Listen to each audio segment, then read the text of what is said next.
Hi everyone, it's James. I'm back again. It's Tuesday, October 23rd, 2018. I have yet another Halloween worksheet. It's called Halloween Word Search.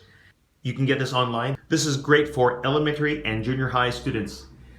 I'll go over the words black, broom, candy, costume, Frankenstein, ghost, monster, moon, mummy, October, orange, pumpkin, spider, spooky, treats, vampire, witch. Ignore JMI. When you explain this word search to your students, you're going to say, find the Halloween words.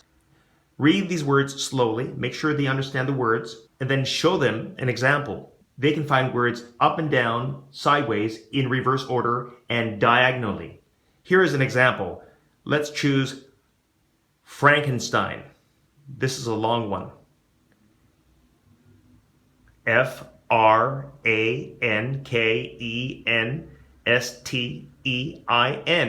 Circle everything. Make sure you tell your students to circle one complete word, not circling the first three letters and not turning right to get the next few letters and then turning left to get the remaining letters. Make sure it's one complete loop. I recommend doing at least one or two examples. And that's it for this video. Hopefully you liked it, and we'll see you again. Happy Halloween!